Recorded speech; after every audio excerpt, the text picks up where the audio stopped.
Halo para pencari kengerian. Selamat datang di channel Ruang Horor, di mana setiap cerita akan membuat bulu kudukmu merinding. Jangan lupa matikan lampu, kunci pintu, siapkan headset dan bersiaplah untuk ketakutan yang nyata. Kali ini Ruang Horor akan bercerita dengan judul Kutukan Nini Towok. Dan sebelum lanjut ke ceritanya, alangkah baiknya tekan terlebih dahulu tombol like dan subscribe channel ini, dan nyalakan juga lonceng notifikasinya agar tidak ketinggalan cerita-cerita lainnya dari channel ini. Dan langsung saja kita masuk ke dalam ceritanya. Malam itu, hujan deras mengguyur desa Sukamukti. Angin bertiup kencang, membuat ranting-ranting pohon saling bergesekan, menciptakan suara-suara menyeramkan.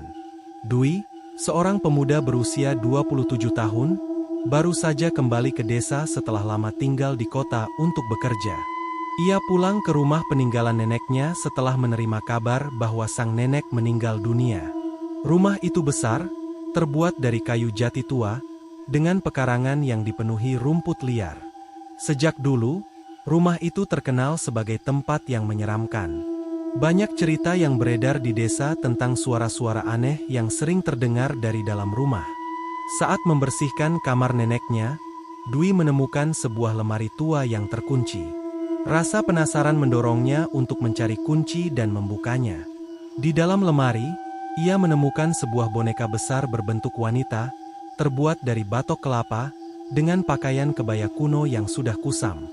"Itu Nini Towok," kata Pak Rasman, tetangga sebelah yang tiba-tiba muncul di pintu kamar. Dwi terkejut. "Apa itu, Pak?" Pak Rasman menjelaskan bahwa Nini Towok adalah boneka mistis yang digunakan neneknya untuk memanggil arwah.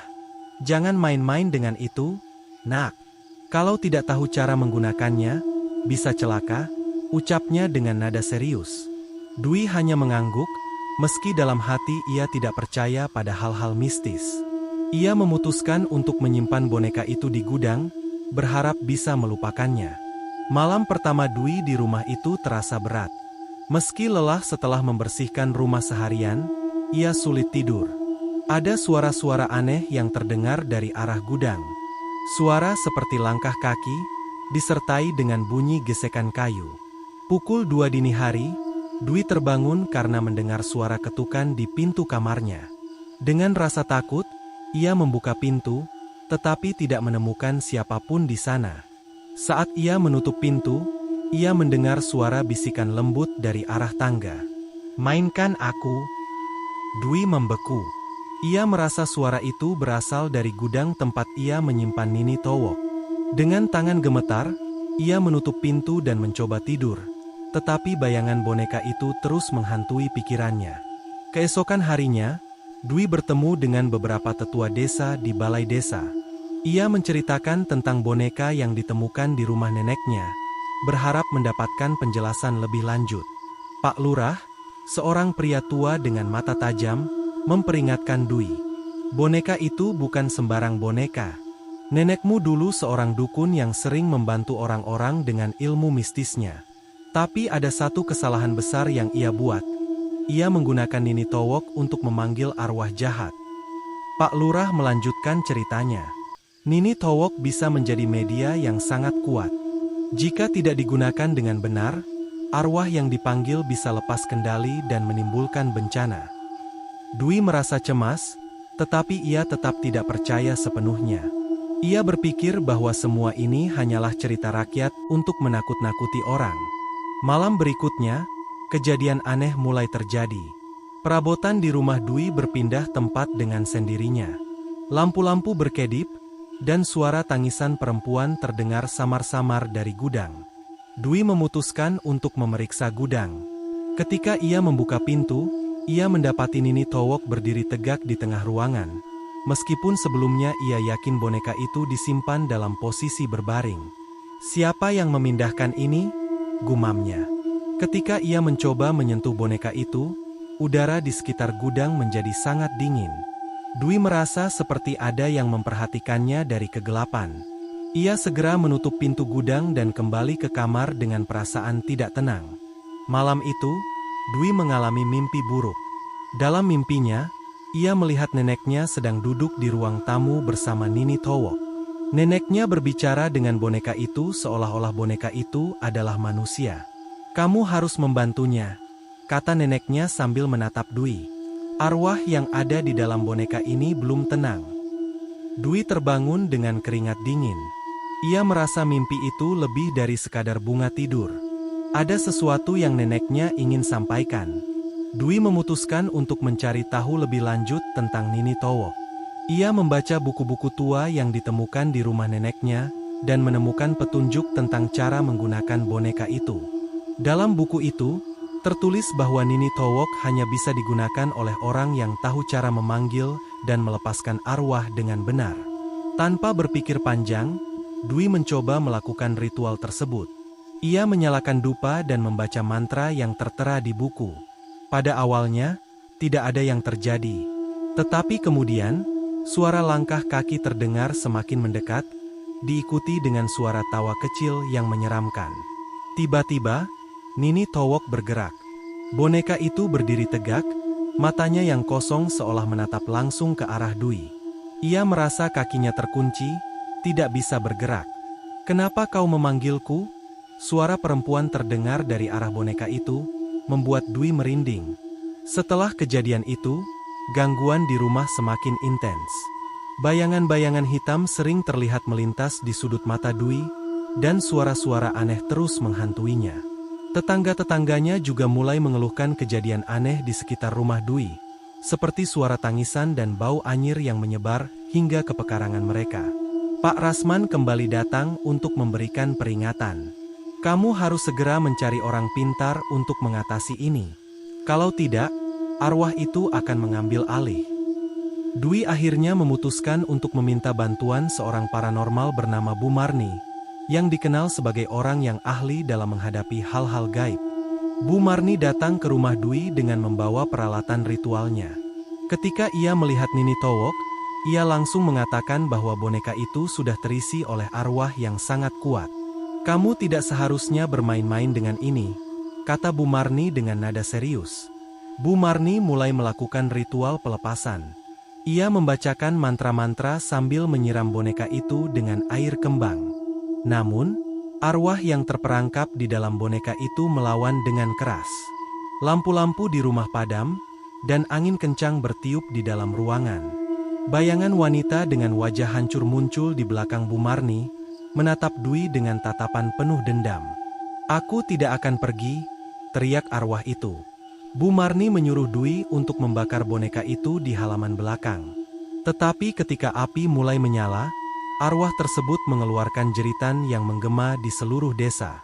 Dwi melihat bayangan arwah itu keluar dari boneka, melayang di atas api sebelum akhirnya lenyap. Tetapi sebelum menghilang, arwah itu berbisik kepada Dwi, "Kamu belum selesai denganku." Setelah kejadian itu, rumah Dwi kembali tenang. Namun, ia merasa ada sesuatu yang masih mengintainya. Setiap kali malam tiba, ia merasa seperti ada yang berdiri di sudut kamarnya, mengawasinya dalam diam. Setelah ritual pelepasan dan pembakaran Nini Towok, Dwi merasa lega untuk sementara waktu. Rumah yang sebelumnya penuh dengan aura gelap mulai terasa lebih ringan. Namun, ada sesuatu di dalam dirinya yang tidak tenang. Setiap malam, ia sering terbangun tanpa alasan yang jelas. Meski rumah sudah tenang, ia merasa seperti ada yang terus memperhatikannya. Seminggu setelah pembakaran, tetangga Dwi, Bu Siti, datang dengan raut wajah khawatir. "Mas Dwi, tadi malam saya lihat bayangan perempuan berdiri di depan rumah ini. Dia hanya diam, tidak bergerak. Tapi wajahnya hancur." "Mas," kata Bu Siti sambil gemetar. Dwi hanya terdiam. Ia tidak ingin mempercayai hal itu, tetapi cerita Bu Siti membuatnya tidak bisa tidur. Ia memutuskan untuk berjaga malam. Pukul 2 dini hari, Dwi mendengar suara ketukan di jendela ruang tamu. Suara itu pelan, tetapi cukup membuatnya merinding. Dengan hati-hati, ia mendekati jendela dan membuka tirai. Di luar, tidak ada siapa-siapa.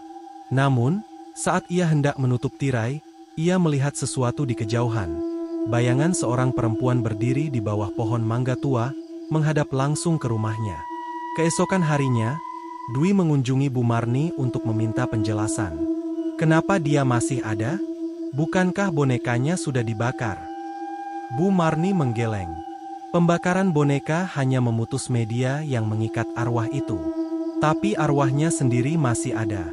Dia terperangkap di antara dunia ini dan dunia sana. Ada sesuatu yang belum selesai. Bu Marni menjelaskan bahwa arwah perempuan itu kemungkinan besar memiliki dendam atau urusan yang belum terselesaikan.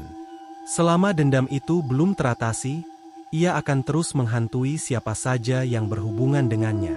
Siapa dia sebenarnya? Tanya Dwi. Cari tahu siapa dia dan apa yang ia inginkan. Itu satu-satunya cara untuk membebaskannya, jawab Bu Marni. Dwi mulai menggali masa lalu neneknya.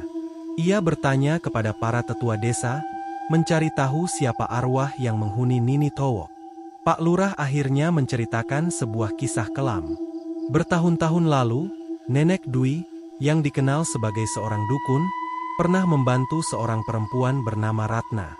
Ratna adalah seorang janda muda yang sering mengalami tekanan dari warga desa karena dituduh melakukan perbuatan tidak senonoh. Dalam keputusasaannya, Ratna meminta bantuan nenek Dwi untuk melindunginya dari gangguan warga. Namun, ritual yang dilakukan nenek Dwi berujung tragis. Alih-alih melindungi Ratna, arwah yang dipanggil justru membuat Ratna tewas dalam keadaan mengenaskan. Tubuhnya ditemukan di tepi sungai dengan wajah yang rusak, seolah-olah ia dihantam berkali-kali. Arwah itu merasa dikhianati. Ia menyimpan dendam, bukan hanya pada nenekmu, tetapi juga pada seluruh keturunannya, jelas Pak Lurah. Malam itu, Dwi memutuskan untuk menghadapi arwah Ratna. Ia mempersiapkan sesajen dan membaca mantra dari buku neneknya untuk memanggil arwah tersebut. Tidak butuh waktu lama hingga hawa dingin memenuhi ruangan. Lampu tiba-tiba padam, dan suara langkah kaki terdengar di seluruh rumah. "Kenapa kau memanggilku lagi?" Suara perempuan yang serak menggema di ruangan. Dwi mencoba tetap tenang. "Aku ingin tahu apa yang kau inginkan. Apa yang harus aku lakukan agar kau pergi dengan tenang?" Bayangan Ratna muncul di hadapannya, dengan wajah rusak dan mata penuh kemarahan. "Aku ingin keadilan. Aku ingin mereka tahu bahwa aku tidak bersalah. Nama baikku hancur karena mereka." Dwi menyadari bahwa Ratna hanya ingin namanya dibersihkan. Ia berjanji akan membantu menyebarkan kebenaran kepada warga desa. Dwi mengumpulkan warga desa dan menceritakan kisah Ratna. Ia meminta maaf atas apa yang terjadi di masa lalu dan menjelaskan bahwa Ratna adalah korban fitnah.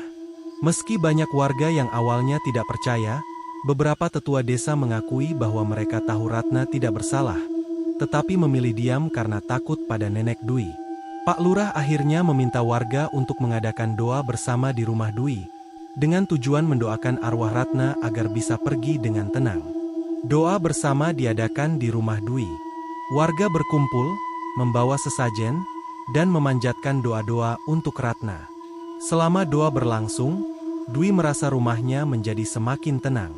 Tidak ada lagi suara-suara aneh atau bayangan yang melintas. Ketika doa selesai, Dwi melihat bayangan Ratna untuk terakhir kalinya. Wajahnya yang rusak perlahan berubah menjadi lebih tenang.